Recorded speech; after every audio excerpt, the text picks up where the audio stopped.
Hello dear students, हमने cardiovascular system complete कर लिया था। नेक्स्ट सिस्टम हम स्टार्ट कर रहे हैं रेस्पिरेटरी सिस्टम।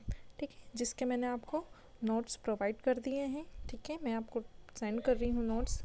नेक्स्ट हम पढ़ रहे हैं फिर उसका कि जो मैंने आपको सेंड किया था रेस्पिरेटरी सिस्टम, उसका एक्सप्लेनेशन। ठीक है, तो सबसे पहले हम बात करते हैं रेस्पिरेटरी सिस्टम होता क्या है। ठीक है, तो हमारी बॉडी की जो सेल्स होती है, ठीक है, सेल्स एंड टिश्यूज़ जो होते हैं उनको क्या होता है, केमिकल एनर्जी की रिक्वायरमेंट होती है वर्किंग के लिए। ठीक है, तो उसके लिए जो एटमॉस्फेयर में प्रेजेंट ऑक्सीजन रहती है, ठीक है, उसको इंटर होने के लिए क्या होता है, रूट की रिक्वायरमेंट होती है। तो जो रेस्पिरेटरी सिस्टम होता है वो क्या करता है, रूट प्रोवाइड करता है एटमॉस्फेयर में जो प्रेजेंट ऑक्सीजन होती है उसको बॉडी में इंटर करने के लिए, और जो कार्बन डाइऑक्साइड या जो वेस्ट गैसेस होती हैं उनको बॉडी से बाहर करने के लिए। ठीक है, तो रेस्पिरेटरी सिस्टम हम किसको बोलेंगे कि रेस्पिरेटरी सिस्टम जो है वो क्या करता है, ऑक्सीजन को बॉडी के अंदर इंटर करने और कार्बन डाइऑक्साइड को एक्सक्रीट आउट करने में रिस्पॉन्सिबल होता है।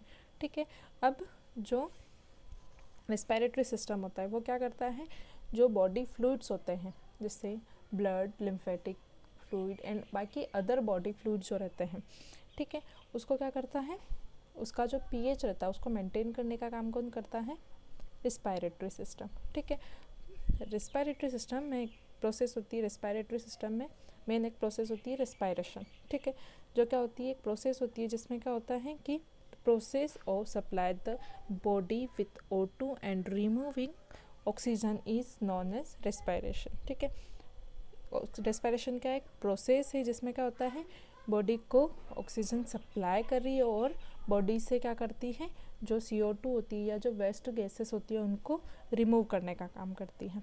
ठीक है, फिर नेक्स्ट हम पढ़ेंगे कि जो रेस्पिरेशन होता है, ठीक है, वो कितने टाइप का होता है। तो रेस्पिरेशन के टाइप की अगर हम बात करें तो क्या होता है, एक होता है एक्सटर्नल रेस्पिरेशन और एक इंटरनल रेस्पिरेशन। ठीक है, दो टाइप के रेस्पिरेशन होते हैं, एक होता है एक्सटर्नल रेस्पिरेशन और एक इंटरनल रेस्पिरेशन। ठीक है, अब हम बात करेंगे एक्सटर्नल रेस्पिरेशन की। तो एक्सटर्नल रेस्पिरेशन क्या होता है, जिसमें एक्सचेंज होता है रेस्पिरेटरी गैसेस का। जैसे रेस्पिरेटरी गैसेस हम किसको बोलते हैं, ऑक्सीजन और CO2, मतलब ऑक्सीजन एंड कार्बन डाइऑक्साइड, जो क्या होती है, लंग्स और ब्लड के बीच में उसका एक्सचेंज होता है। ठीक है, जिसको बोलते हैं एक्सटर्नल रेस्पिरेशन।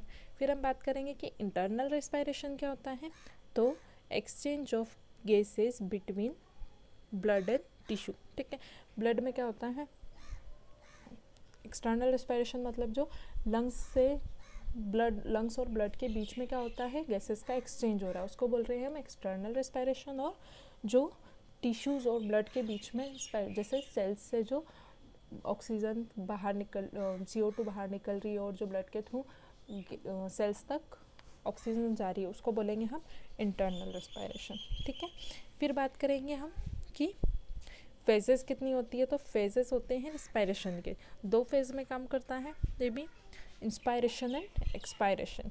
इंस्पायरेशन मतलब बॉडी से जो एटमॉस्फेयर में प्रेजेंट जो ऑक्सीजन है उसको अंदर ले रहा है, उसको क्या बोलेंगे, इंस्पायरेशन। और एक्सपायरेशन मतलब एयर में जो एयर होती है वो लंग्स से एटमॉस्फेयर में जा रही है। ठीक है, तब इन दो प्रोसेस में क्या होता है, ये दोनों अलग अलग प्रोसेस होती है, जिसमें एक जो प्रोसेस होती है जिसको हम बोलते हैं इंस्पायरेशन, उसमें क्या होता है कि एनर्जी की नीड होती है, मतलब बॉडी से बाहर से जो एटमॉस्फेयर में जो ऑक्सीजन प्रेजेंट है उसको बॉडी के अंदर इंटर करने के लिए क्या होती है, एनर्जी की रिक्वायरमेंट होती है, एनर्जी की नीड होती है, एनर्जी की ज़रूरत होती है।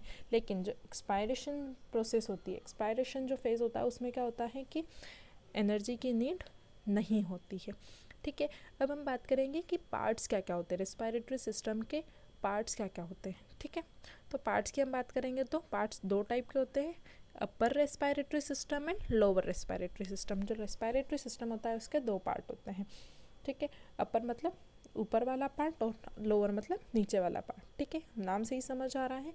उसके बाद हम बात करेंगे कि अपर रेस्पिरेटरी सिस्टम जो होता है उसमें क्या क्या ऑर्गन्स आते हैं, ठीक है। तो अपर रेस्पिरेटरी सिस्टम में क्या करेंगे, फर्स्ट जो रेस्पिरेटरी ऑर्गन होता है वो क्या होता है, नोज़, ठीक है। नोज़ से फिर नेज़ल कैविटी, ठीक है। नेज़ल कैविटी के बाद आता है फेरिंग्स। ये आते हैं सारे हमारे अपर पार्ट रेस्पिरेटरी सिस्टम में, ठीक है। फिर नेक्स्ट हम बात करेंगे कि lower respiratory system. Lower respiratory मतलब इनर साइड में या लोअर साइड में जो रेस्पिरेटरी ऑर्गन्स रहेंगे उनकी बात करेंगे तो उसमें क्या क्या आएगा, लेरिंग्स जिसको क्या बोलते हैं, वॉइस बॉक्स जो क्या करता है, वॉइस प्रोडक्शन का काम करता है, ठीक है। ट्रेकिया जिसको बोलते हैं वाइंड पाइप, ठीक है, विंड पाइप बोलते हैं। फिर आती है ब्रोंकाई, ठीक है, जिसकी ब्रांचेस जो डिवाइड होती है उनको क्या बोलते हैं, ब्रोंक्यूल्स, ठीक है। फिर आता है हमारा लंग्स, ठीक है। लंग्स में क्या होता है, एल्वेलरी डक्ट होती है जो क्या करती है, गैसेस के एक्सचेंज का काम करती है, ठीक है।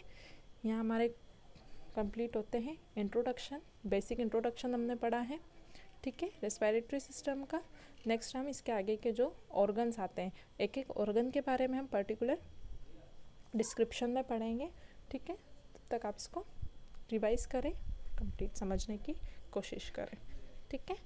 और कुछ नहीं समझ में आता है तो आप मुझसे पूछ सकते हैं, ठीक है। Thank you.